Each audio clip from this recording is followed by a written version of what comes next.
Question number 12 है paper 1 का। पहले क्वेश्चन एक बार पढ़ लीजिए, समझ लीजिए, फिर सॉल्यूशन में आगे बढ़िए। मुझे एक प्लेन की इक्वेशन दे रखी है जिस प्लेन में लाई करने वाले किसी भी पॉइंट का पोजीशन वेक्टर आर दे रखा है। तो मैं इस पोजीशन वेक्टर को एक्स आई प्लस वाई जे प्लस जेड के में अगर लिखूं तो इस प्लेन में लाई करने वाले किसी भी आर्बिट्ररी पॉइंट का पोजीशन वेक्टर आर दे रखा है। उस पोजीशन वेक्टर आर को मैं एक्स आई प्लस वाई जे प्लस जेड के में लिखूं तो ये इक्वेशन मुझे एक्स के जगह माइनस टी प्लस पी दे रहा है, y will be equal to t and z will be equal to 1 plus p. अब मैं y की वैल्यू मैं इस चीज़ में सब्सटीट्यूट कर रहा हूँ। x will be equal to minus t, t की वैल्यू है, इससे मैं इंसर्ट कर रहा हूँ t की वैल्यू, तो y हो जाएगी प्लस यहाँ पे जो p की वैल्यू है उस p की वैल्यू को सॉरी इस p की वैल्यू को मैं यहाँ से एलिमिनेट कर रहा हूँ, z minus 1।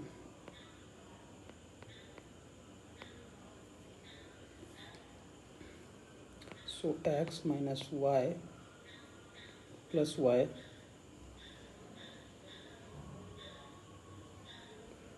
plus z will be equal to 1। ये मेरी प्लेन की इक्वेशन बन गई। इस प्लेन की इक्वेशन ये बन गई x plus y plus z. Obvious है इस प्लेन के नॉर्मल वेक्टर अगर मैं लिखना चाहूँ नॉर्मल वेक्टर, तो इस प्लेन के नॉर्मल वेक्टर का इक्वेशन मतलब direction I plus J plus के कह सकता हूँ, क्योंकि इसकी कोएफिशिएंट 1 है, इसकी भी कोएफिशिएंट 1 है और इसकी भी कोएफिशिएंट 1 है, तो उसके नॉर्मल वेक्टर का लिख सकता हूँ 1i plus 1j plus 1k। तो ये सही है। अब मुझे दिया हुआ है एक पॉइंट है, सपोज ये पॉइंट है मेरा यहाँ पे Q, इसका दिया है मुझे कोऑर्डिनेट 10, 15, 20। यहाँ पे देखिए Q की कोऑर्डिनेट गिवन है वेक्टर के टर्म में, बट मैं उसका x, y और z कंपोनेंट लिख दिया। उसकी रिफ्लेक्शन है पॉइंट S। यहाँ मेरी एक पॉइंट है S और इस S की कोऑर्डिनेट है alpha comma beta comma gamma. तो इस पॉइंट Q की रिफ्लेक्शन पॉइंट अगर ये S है तो इसकी मिड पॉइंट जो M होगी मुझे पता है रिफ्लेक्शन अगर है तो जितनी डिस्टेंस QM की है उतनी डिस्टेंस MS की है। M की कोऑर्डिनेट अगर मैं लिखना चाहूँ, M की कोऑर्डिनेट हो जाएगी 10 plus alpha by 2 comma 15 plus beta by 2 comma 20 plus gamma by 2।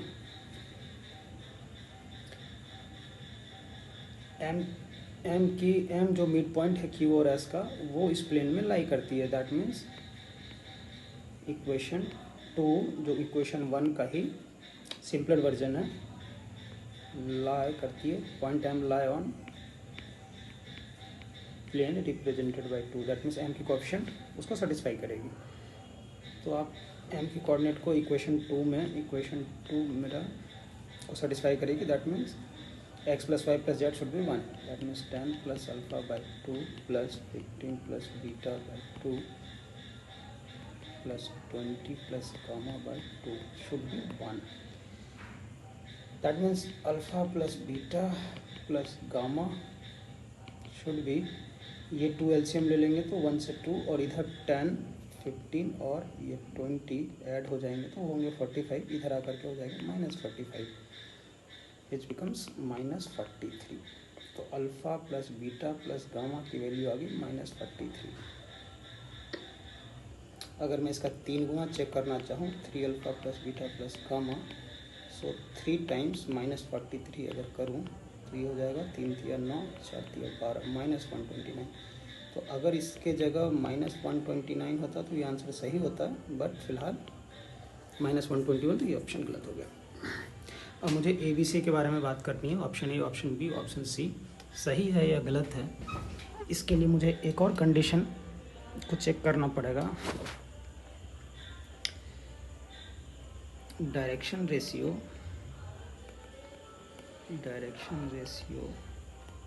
Of line QS, direction ratio दो पॉइंट को मिलाने वाले लाइन का डायरेक्शन रेशियो हम लिख सकते हैं दोनों पॉइंट के कोऑर्डिनेट के डिफरेंस के रूप में। तो direction ratio of line QS will be, इसमें से इसको माइनस कर दीजिए, alpha -10 comma beta -15 comma gamma -20। अब लाइन QS की जो डायरेक्शन रेशियो है वही ये जो इक्वेशन थर्ड में मुझे उस प्लेन के परपेंडिकुलर का जो नॉर्मल वेक्टर दिख रहा है उसकी कोएफिशिएंट है 1,1,1। अब बोल सकता हूँ कि डायरेक्शन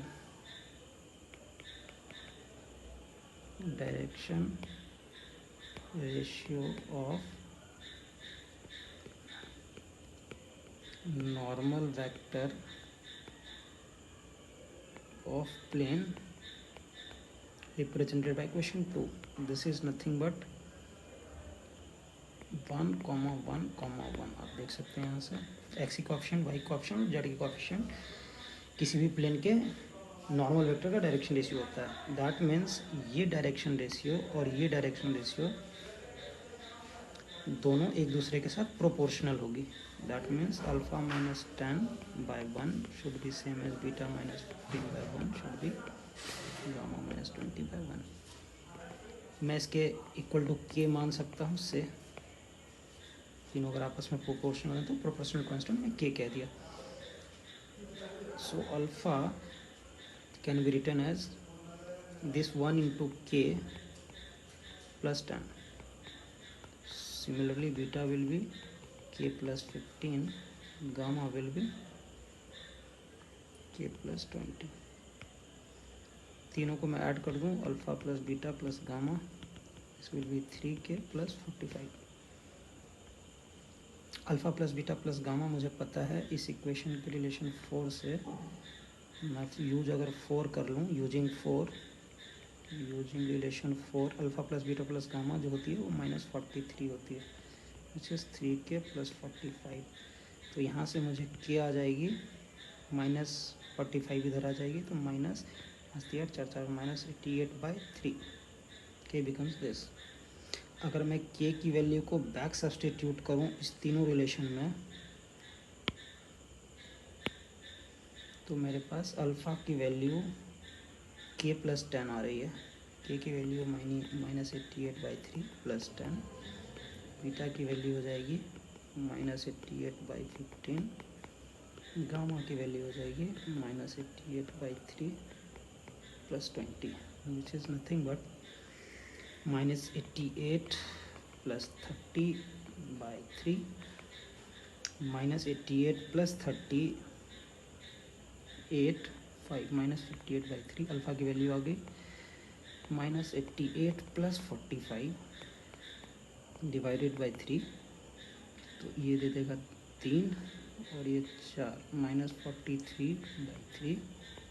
गामा की value -88 + 60 divided by 3 which is -28/3।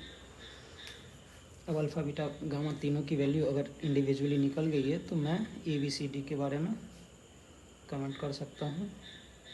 Alpha plus beta इनको जोड़िए, अल्फ़ा प्लस बीटा बिकम्स, दोनों का सम होगा 333, इन दोनों का सम होगा -8 3 11 5 4 9 10। ये इम्प्लाई करता है 3 alpha plus beta should be -101। इसका मतलब ये ऑप्शन 1 करेक्ट है मेरा, option A is correct. Similarly आप बी और सी की वैलिडिटी चेक कर पाएंगे। मैं अगर बीटा प्लस गामा कर दूं, बीटा और गामा को जोड़ें तो वो 3 नीचे एलसीएम -43 -28 विल बी 8 3 11 1 4 2 6 1 7 -71 है। फिर इससे ये इम्प्लाई करता है कि 3 times beta plus gamma will be -71। That means B भी सही है।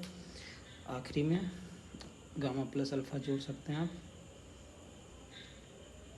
मैं अगर अल्फ़ा प्लस गामा ऐड कर दूं, ये है अल्फ़ा और ये है गामा, 3 एलसीएम हो जाएंगे। -58 और -28 अगर मैं ऐड करता हूँ तो 8 8 16 5 2 7 1 8 -80x/3। तो इसका थ्राइस कर दूँ तो -86 आंसर आएगा। Thrice of this is -86। तो करेक्ट ऑप्शन हो गया ABC। यहाँ अगर 129 आ रहा दिया होता तो डी भी करेक्ट होता, वरना डी गलत होगी। Thank you.